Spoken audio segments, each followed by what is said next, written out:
welcome to our webinar, Checkpoint and JumpCloud, a network security superpower. I want to thank you all for taking the time to join us today.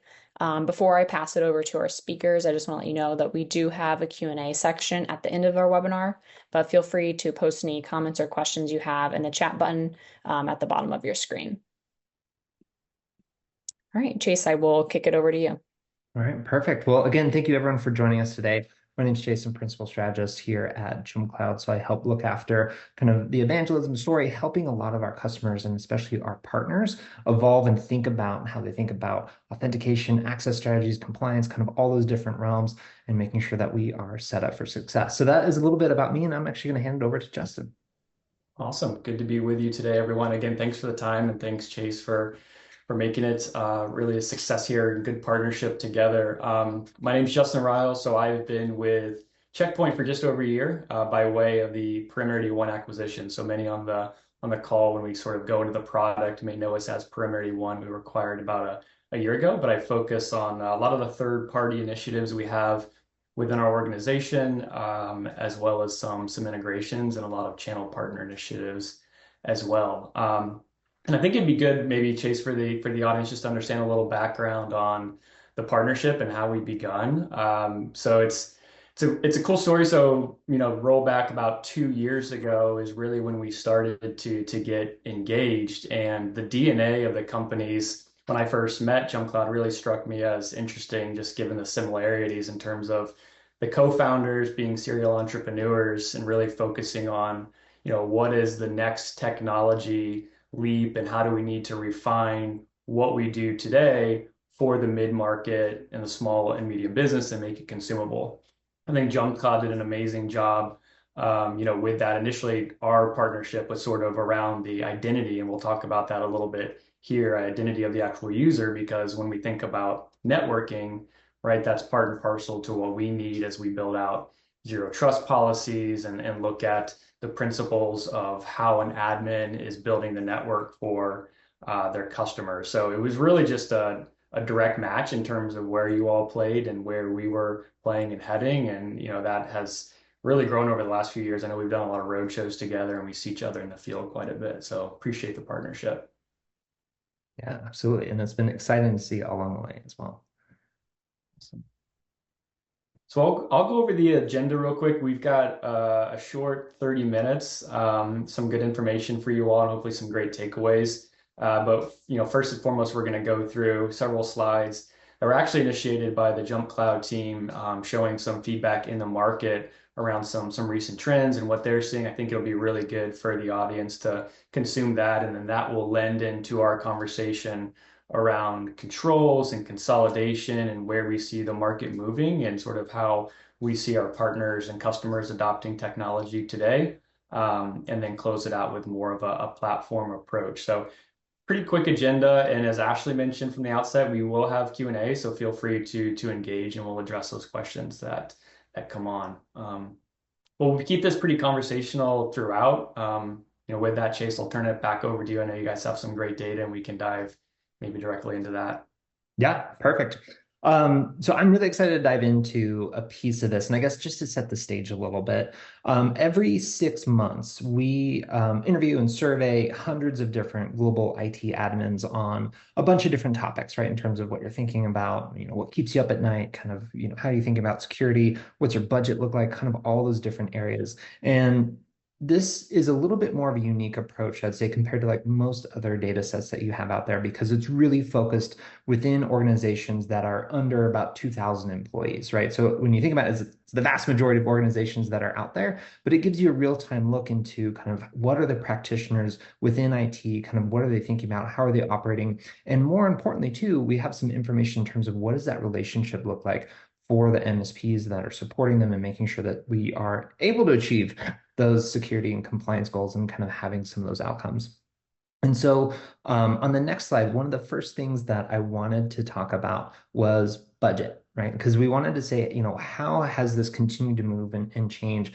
And since we've been doing this kind of every 6 months, we start to see some different patterns in terms of, kind of almost at the macro level, how people are thinking about what are the impacts, and then what does that look like?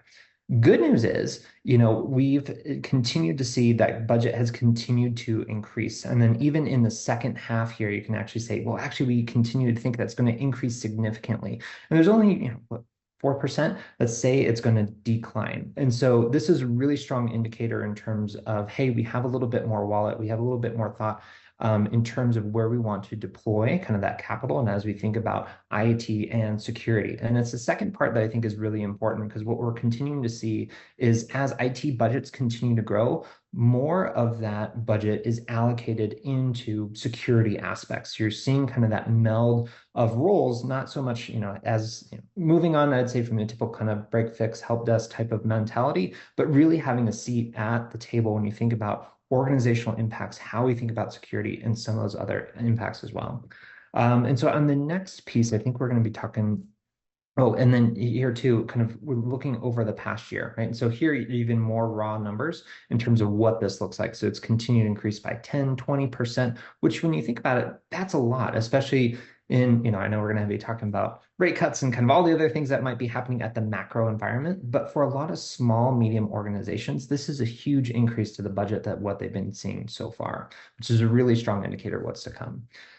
So now where are we going to be putting that? And so the next piece that we wanted to dive into is, okay, what are the types of tools that you have in order to have this happen? So we're looking at identity, access, devices, and a lot of folks are actually say, hey, I'd really prefer to have one single platform that could do all of these different things.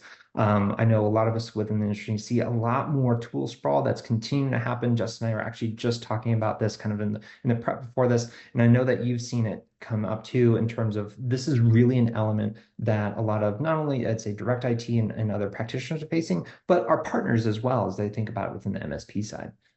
Yeah, for sure. We actually went through, prior to the Checkpoint acquisition, we went through some branding exercises about 2 years ago. And we're looking at, the average number of tools that a small and medium up to, say, small enterprise was using. And oftentimes there were up to, 20 tools. And that's, you think about the life cycle of the individual in the company and managing that individual. You think about those stacks of technologies that's needed, the security component, which typically differs from the networking side.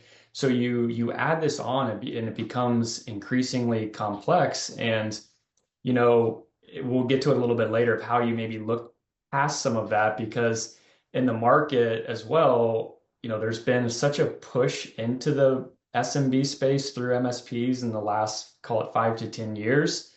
And when you walk an event, as an example, I go to a lot of shows, 10 years ago, there would maybe be 15 or 20 vendors, and now there's 200, right? So it's all of these solutions, they all bring different, pieces to the puzzle. But how can we really be smart about that spin that's growing and use that capital in a way that's, consolidated, that's not bringing in more noise where it's increasingly hard to manage that massive tool sprawl.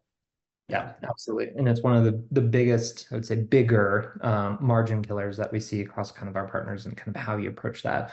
And so this here is, I would say, like, this is the optimistic element of it. And so the next slide that we'll get into is that reality that Justin just mentioned. So you kind of looked at it and say, like, okay, how many tools does it really take to kind of have that? And we only found, look, 2% only have that kind of one sweet spot where you have those tools where you say a vast majority kind of oscillate between, I'd say, 4 to 10-ish. And then you have the longer tail of like there's more and more tools. And as Justin mentioned, you start to go around, you see that and you say, oh, we're going to solve kind of this problem in this use case. And you kind of add those different, arrows back in your quiver, kind of tools back in your toolbox and making sure you're ready for that. But then over time, it does add some glut into the types of offerings you have. It adds a little bit more complexity into how you manage that and what that looks like. And so that gives rise, I'd say, into some other bigger challenges. And so to step back a little bit in this next slide, we wanted to look at, okay, what are the bigger challenges that you've had? So across kind of Q1, and then we did the survey across like kind of Q2 and then formalizing it now in here. And so, but over the time period that we've run the survey, you start to see some of the numbers vacillate a little bit and say, hey, we're managing multiple point solutions, right? That comes up a lot. Device management, it's more important than ever because oftentimes this is the only piece of equipment that folks are kind of calling in from or working from. on a new hybrid work structure. But when you add all that up, like the biggest challenges that most folks are looking at is kind of this umbrella category of security. It takes the mind share. And as we mentioned before, it also takes the lion's share of the budget in terms of how people are implementing these different practices. And oftentimes it gets into this notion of, what are the goals? What are the outcomes that we want to hit on? And so we're going to be talking a little bit more about, how that relates to from a compliance perspective, because those are often kind of the benchmarks that people want to look towards and say, hey, I want to make sure that I'm secure myself, but I also want to show up as a trusted and secure partner and making sure that my clients can present that to their clients as well, making sure that there is the chain of trust because we are kind of working across all these different areas and making sure that you're able to have some of those independent notions there. And so Yeah. these are some of the big pieces that we've seen come across. Yeah, it's great. I would just add, so this is great data. We've seen a lot of the peripheral items around security push that number. So we see that 60%, but then you look at the 31% for compliance. We think about potentially cybersecurity, insurance as well, and those additional drivers that are being pushed into the market where partners and customers need to understand how to align and how to roll into specific piece of compliance, and a lot of that drives the security conversation forward as well. So it's certainly not separated. They're almost one and the same oftentimes. They are. And sometimes it's a lot of basic blocking and tackling, and having someone there. And so this is some different pieces of an angle to look at in terms of, do you even have an IT security expert on staff? And so sometimes that's outsourced. Sometimes we have, it's a role tucked in another role and say, hey, yeah, that's part of my hat, depending on where you are within an organization. But I think these two data points point to a sign that it's really healthy from a perspective that more folks are taking this notion of kind of more of a win, not if type of mentality, especially on this right-hand side and say, hey, actually, I'm financially prepared. And so more and more people are, I think, are starting to put away a little bit more towards those war chests of kind of, hey, if this might happen to my organization, because I think for a while, we'd start to see multiple different attacks and say, oh, I'm not big enough, or I'm not in this particular industry or whatever that might be, or my footprint just isn't that big. It doesn't matter, right? We've seen more attacks happen and the sophistication of the attacks has grown. It's like we continue to live in this golden age of cyber attacks because of where everyone's at, the types of the devices that are on. And this is why it becomes so much more critical as part of a component within your own organization, kind of how you're working with your clients as well, to making sure, hey, are you putting those plans in place? Are you actually thinking about what that's going to look like and having incident response plans, kind of all those different elements that are starting to bake in. And so these are numbers that we've continued to see increase, which I think is a really positive sign for the industry as a whole. And so with these in mind, though, we want to transition this a little bit. As I mentioned, we have some stats on MSPs themselves and kind of what does that working relationship look like?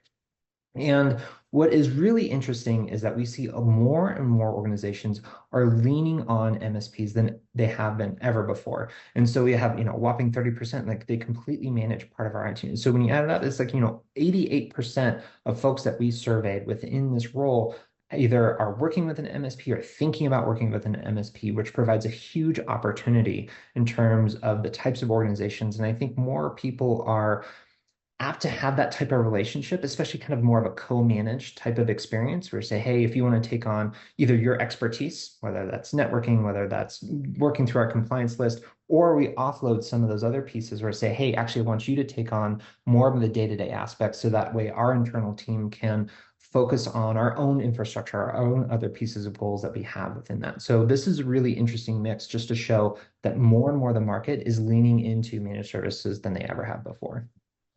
And we're seeing, I mean, anecdotally, just in the market, I think through breakout sessions and some of the focus talks at some events we've recently been to is, with so much tool sprawl and with so much push for compliance, and we look at CMMC and all these things that customers and partners are needing to align to. Where partners, a lot of times, depending on the size and the maturity of the MSP, are relying on another partner, right? An MSSP or someone that is going to understand what are all of those pieces of the puzzle from a security piece. And I don't, want to get sucked into that vacuum. Maybe that is their expertise, but a lot of times looking at ways to augment that through other partnerships in the market, or partnering with a similar minded company that's going to deliver those advanced features as potentially needed for some customers. Yeah. One thing I thought was super interesting, just on the previous slide, and we don't necessarily have to go back there, but I thought that stat around, so I think it was like 72 or 73% of businesses felt they had enough budget or they were prepared financially for a cyber attack.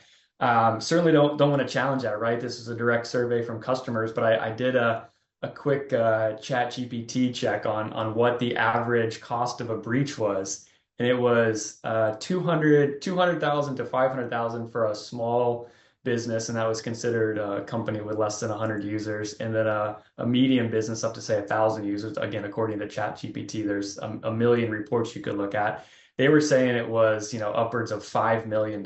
So that's if a lot of these organizations have that financial backing, that's great. But we see these attacks becoming much more prevalent, and the cost is high just on the daily operations, right? Brand reputation impact, legal fees, all the breach recovery type aspects and the incident response items they have to go through is very hefty. But It is. And I'm I think, encouraged by that slide, but yeah, and I think said, hey, we'll recover from it, right? And so it's like yeah, we can come back to life. Not to saying it's going to be super painful or we sure. couldn't have some of those different elements, but I think just having this notion of like, yeah, what does our downtime look like? Are there areas where we can start to reduce that surface a little bit, continue making sure that we are ready as much as we can be, in worst case scenario, we have a little bit more wallet and a budget to pay some of those pieces.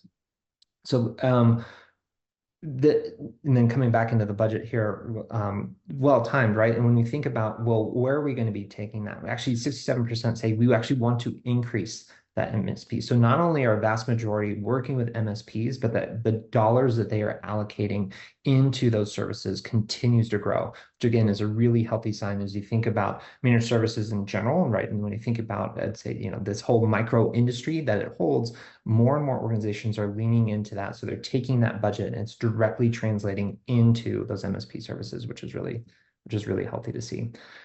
In this next piece, and then I'll kind of go through some of these other different areas.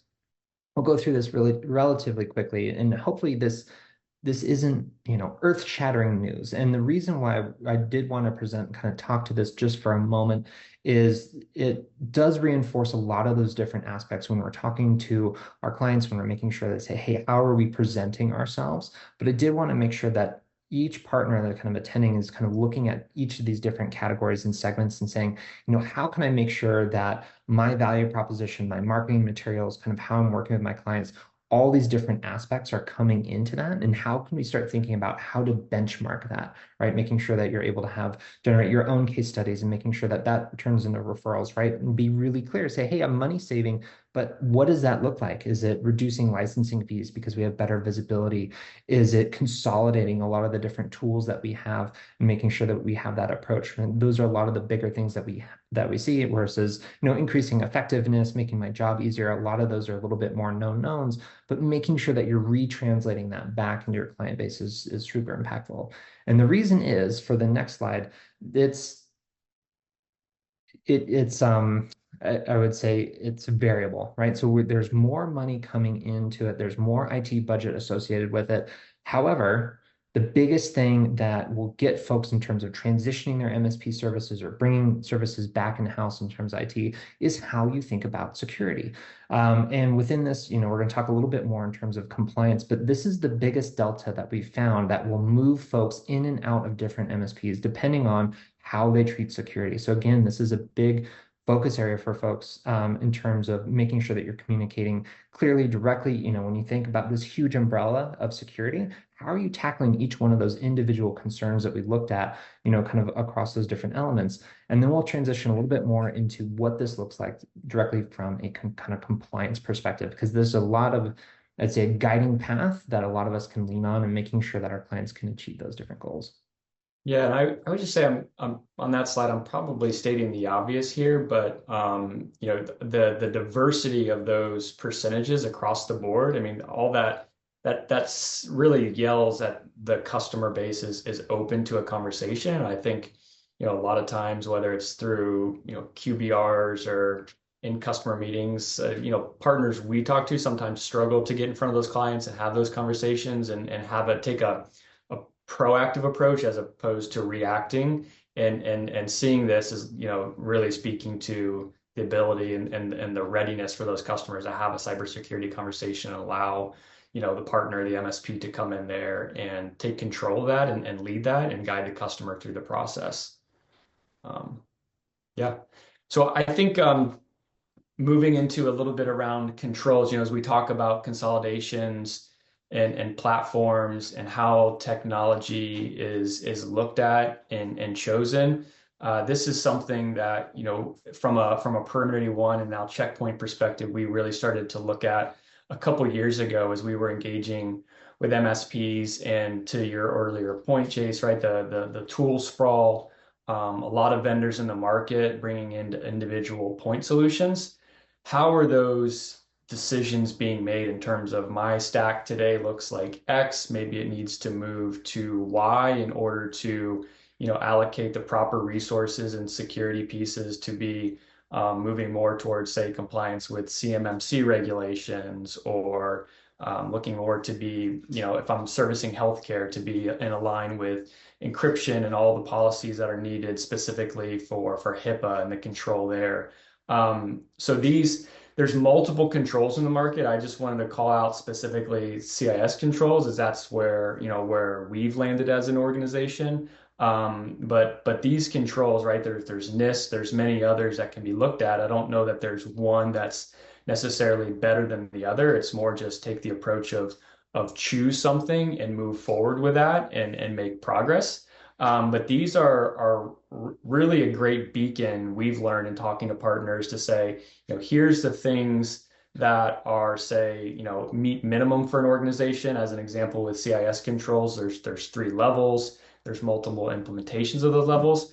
And then what frameworks or what pieces of those pieces of the framework and the control levels do we need to implement? What are we missing? Or maybe what can we do better and combined? And this is really the North Star to make a lot of those decisions. And we've seen, a lot of good adoption in the market and partners understanding that these control frameworks are really to their benefit to adopt and to look at how they build their stack and how they run consolidation. Potentially, there's ways for them to save money across the board if they're using, multiple different pieces of technologies to accomplish the same end goal. Yeah, absolutely. And I think one of the other elements here too is we're seeing more and more partners lean into these controls because it automatically kind of gives this guiding path of here are the steps we're going to be taking. Like we'll take on account management next, we'll take on access control management, and it helps guide the clients in terms of what is actually happening and transforming a lot of MSPs into, I'd say, from break fix into a truly managed security type of offering. And it helps set a good baseline for both parties and making sure that you're clear on expectations, right? So that way you actually don't fall victim into, hey, we're not taking your security strong enough. We're going to go look for another MSP instead. Absolutely. Yeah, and it moves the overall conversation that the service provider has with the customers from sometimes, unfortunately, a reactive conversation of, hey, we've got these pieces of technology in place today. Can you manage this? Or maybe there's other components, whereas this allows, partners to really have something to dig their teeth into and push towards customers in terms of, what best looks like. And then, it doesn't happen necessarily on day one, but let's work with you to evolve into that and look at which controls potentially are missing, and then what is the best technology in the market to go look at, to align and to strengthen the list of controls that maybe are gapped today. Yeah, absolutely. Perfect. And so I guess with that, I'm going to spend the next couple minutes just kind of walking through a few different mental models, but they're all similar. And I think when you're thinking about a lot of the different controls, they kind of come into these just different categories or levels. These are pulled a little bit more from the ISO framework because we see a little bit more of that, especially kind of abroad and internationally, and then also within our marketing areas. And then I'd say some more on the state side software. You see a little bit more SOC 2 type 2 kind of folks that are leaning it. But I like this flow because you think about organizational controls, what are the technology controls, and then finally, kind of how does it manage into your people, which is, by and large, one of the bigger aspects when you're thinking about who has access to what. And that's really what you're trying to solve at the end of the day. And so another way to think about this, we'll move on to kind of the next slide of visuals, is there's kind of this breakdown of these three big components. First is a person's identity, right? Your identity as well, but usually, typically the end user's identity. Where did it come from? Kind of what are the attributes that tied to it? What are the entitlements that it might have? But making sure that you have one centralized identity for managing folks, right, regardless of where they are, because typically they might be working from a coffee shop, a great patio like here, or home office like myself. You have different folks all coming around. So you want to make sure that you're able to centralize that identity as much as possible. I like to call it, identity schizophrenia, right? Because if you have one login for this thing, one login for that thing, and then all of a sudden you have 10 different identities that you need to manage and audit and control and report on. So the more that you can centralize that down into one single cohesive identity makes life so much easier.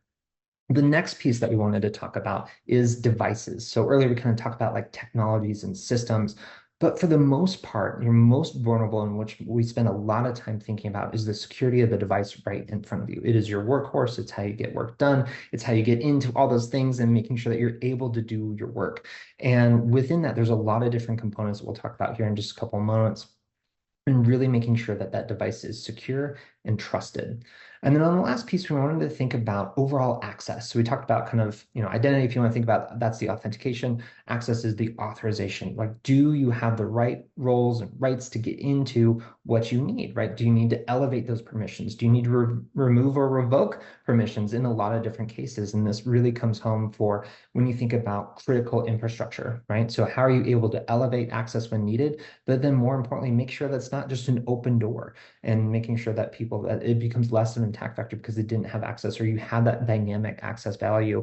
And this becomes especially important when you think about, well, how do we get into that? Well, it's typically tied into the networking side, right? So there's kind of the identity access. We can think about adding in multi-factor authentication, stronger password management, maybe even passwordless types of technologies, but then also from the networking side, right? This is how we kind of get on and access most of our data.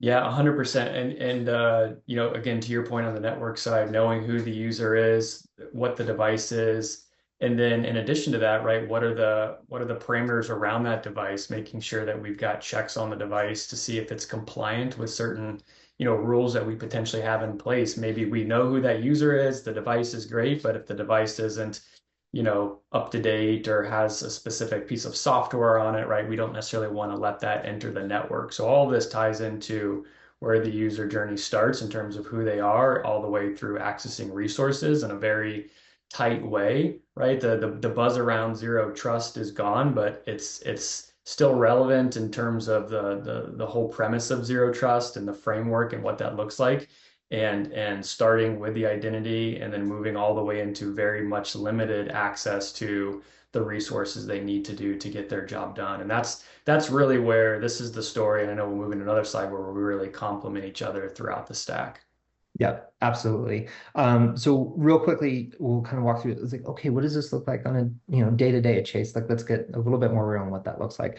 And so when you think about user verification, authentication, authorization, making sure that you have all those different elements, right? There is a kind of a series of check marks that you want to go through and just mentally make sure that you have. One, when you think about those identities, right? Do they have the right attributes, right? Do they have the right entitlements, making sure that they're there in the first place? Two, from a networking perspective, what are the safeguards? How are you setting that up? What does the access look like? And then from the devices, that's making sure that they're trusted and making sure that they're secure. And then once you have all of those, then you have also the organizational or kind of conditional access policies that you also want to put in place, depending on what it might be, right? You maybe not want to give everyone AWS, prod access, but there are different elements where that you also don't want to add too much friction into that user. So finding a right balance where you're able to implement the right security controls with the right technology, but then also making sure that people can get in, do their job without too much friction, kind of have a lot of pull, because that's also where workarounds start to happen, and a little bit more on the shadow IT side, which is we also want to pull back from.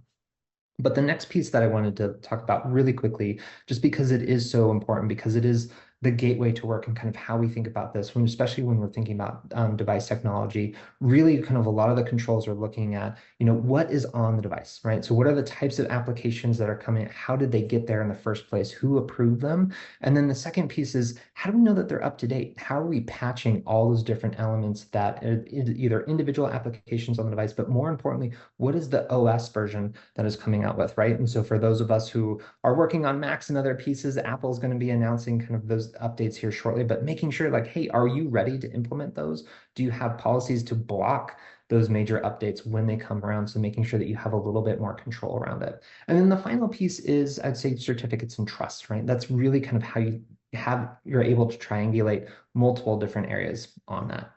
And once you get those different pieces put in place, now you can start to think about, okay, how am I able to consolidate a lot of the different elements that I need to have those different types of outcomes? So really quickly, I wanted to look in terms of, how JumpCloud and Checkpoint really come together and the types of technologies that we're able to implement here. And so I guess, Justin, I don't know if you want to take a first stab at this, but I'm happy to kind of go through and really what does this look like as you start to able to consolidate that into one more, Yeah, for sure. I mean, I know we're at time. We could probably go a few minutes over. I would just say I could probably spend, an hour on this slide just on the SASE portion and then the identity piece and how those tie together. But it's a great story. I mean, I think all of what we've discussed in terms of the controls and the frameworks of looking at technologies and then the budget that's available, right? Let's be smart about that. Sort of moving into this in terms of, a lot of that tool sprawl can be consolidated, and I think a lot of folks in the meeting are probably very well familiar with a lot of these brands on the left-hand side. And there's different components of this stack that JumpCloud handles. We're very much focused sort of in that middle section around the network, zero trust network access. But you guys bring a lot to the table. And when the technologies sort of serve together, we've got a lot of joint customers in the market, a lot of joint partners. It's a powerhouse in terms of the consumption and the value that it delivers to the end client. But yeah, if you want to talk a little bit about the technology, by all Yeah, means. real quickly. And so I'd say one of the different elements that we find most helpful within our partners, especially thinking about multiple different tools, problems like, hey, I need to achieve all these different things, right? And so we typically buy things off the shelf as it comes up. Okay, oh, now I need to implement MFA. What's the password manager look like? How are we getting into those desktops? How are we managing multiple different device OSs is usually a big one. And it all ties back into the identity, the device, the access, kind of all those different elements. And because we took a platform approach, the most important thing that we can help folks with is the data and the visibility behind it. The hardest part around all these different tools, even if you say, hey, we can have these outcomes, it becomes a bear to making sure that you're able to pull the right reports of kind of what's happening, who has access to what, who gave them that access in the first place. All those different elements that you need to have in terms of an audit trail are kind of proving kind of you're able to live up to those policies that you've put down on paper. And so this really helps enable a lot of our partners to say, look, we're going to take a more holistic approach. We're going to take a more dynamic approach in terms of how we think about these different tools and how they operate together is a really important aspect because this also streamlines a lot of the end user experience, right? Because it creates consistency across the board. There's that one unified identity, as I mentioned, to be able to get into all those things and then do it securely, right? From the device to the network and anything else that you need in between. Okay, so that's my quick spiel. I guess we'll see if there's any other questions. Feel free to throw them into the chat, and we can take it from there. Yeah, thank you, Justin and Chase. I didn't see any questions come through yet, so we can go ahead and end the webinar. Thank you, everybody, again for joining today. I hope you walked away with some great information, and I'm sure we'll hope to see you all again soon. Perfect. Thank you again. Everyone, take care.